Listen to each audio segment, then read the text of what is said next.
Okay, तो आगे की और क्या योजना है? देखिए, अभी हमारी कल ही राष्ट्रीय कार्यकारिणी बैठक थी, हमारे 22 स्टेटों के अध्यक्ष महामंत्री आए और हम लोगों ने आगे के प्रोग्राम तय कर दिए हैं। जिले से लेकर के हम लोग फिर प्रदेश से लेकर के एक रथ यात्रा पूरे देश के अंदर हम एमपीएन निजीकरण, भारत छोड़ो रथ यात्रा निकाल दी। निजीकरण पर आपने बहुत अच्छे गीत गाए हैं, बहुत शानदार, उसमें हम लोग उसको सेट करते हैं।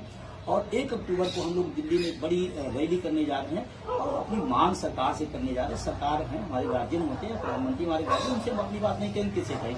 तो हम लोग 1 अक्टूबर को दिल्ली में बहुत बड़ी रैली करेंगे और उसमें अपनी मांग करेंगे। ठीक है, ऐसा और कुछ जो आपको लगता है कि मेरे सवाल में नहीं थे और आप बताना चाहते हो, क्योंकि मुझे बहुत जानकारी नहीं, मैं चाहती हूँ कि आपके माध्यम से, क्योंकि आप राष्ट्रीय अध्यक्ष हैं, तो कुछ बताइए। तो देखिए, सबसे बड़ा जो सरकार की तरफ से कहा जा रहा है कि आर्थिक समस्या है, जबकि मैं पूरी जिम्मेदारी के साथ कह रहा हूँ, पुरानी पेंशन देने से देश का आर्थिक व्यवस्था नहीं खराब होगी, बल्कि एनपीएस देने से आर्थिक व्यवस्था खराब होगी। क्यों?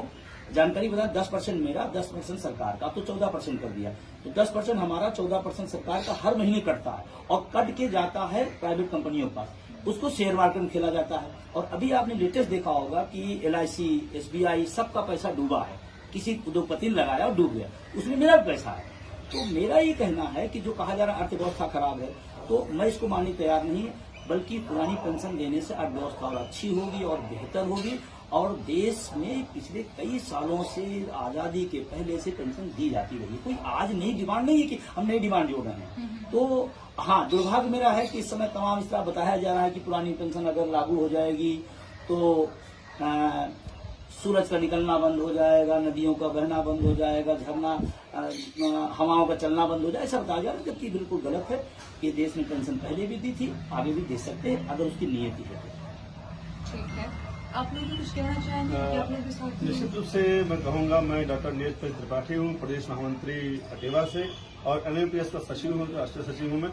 एक बात मुझे अच्छे से याद आ रही है कि इतना पीछे 2 साल पहले कोरोना की महामारी हम लोग झेली, इसको सरकार कहती बार बार कि जो है हमारे कर्मचारी भार हैं, बोझ हैं।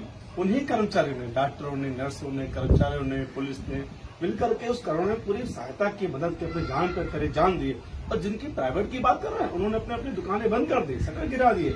उस महामारी में वही काम है जो सरकारी आदमी था, उसके लिए आप पेंशन वंचित करेंगे, कि कहाँ का न्याय है। मैं सरकार से डिमांड करता हूँ, मांग करता हूँ आपके माध्यम से कि इस पर गंभीरता से विचार करते हुए इस पर न्याय करें, तो न्याय का पक्ष आपके सामने है। ठीक है सर, आप भी कुछ कहना चाहते हैं? मैं सिर्फ सरकार से एक ही मांग करूंगा, माननीय प्रधानमंत्री जी से, कि यह हमारी बुढ़ापे की लाठी है और देश के 80 लाख कर्मचारी पुरानी पेंशन व्यवस्था से वंचित है। मैं आपसे अनुरोध करता हूं कि जो हमारी सामाजिक सुरक्षा बुढ़ापे की लाठी है वो हमें वापस दी जाए। और ये हमारा पेंडिंग वेतन है, पेंशन जो होती है वो हमारा पेंडिंग वेतन है। तो सरकार से हम यही अनुरोध करते हैं कि जहां सरकार लगातार कई पेंशनें दे रही है देश में, तो एक हम लोगों की पुरानी पेंशन व्यवस्था को बहाल करके हम लोगों को न्याय दे।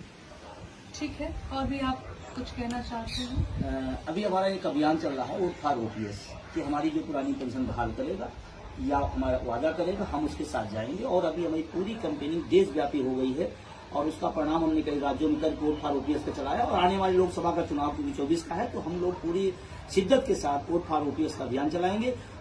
हमारा किसी से विरोध नहीं, हम पुरानी पेंशन के पक्ष में खड़े हैं और कौन विरोध कौन समर्थन करे वो तय करेंगे। हम वोट फॉर OPS चलाएंगे और इस देश ने अधिकार दिया, संविधान ने अधिकार दिया है, हम वोट किस मुद्दे पे देंगे ये मेरा राइट है और मैं उसी तरह से आगे बढ़ूंगा। ठीक है, तो ये विजय कुमार बंधु जी हैं और मैं उम्मीद करती हूँ कि आप लोगों को समझ में आ गया होगा पुरानी पेंशन के बारे में। इन्होंने बहुत अच्छे से बताया अभी।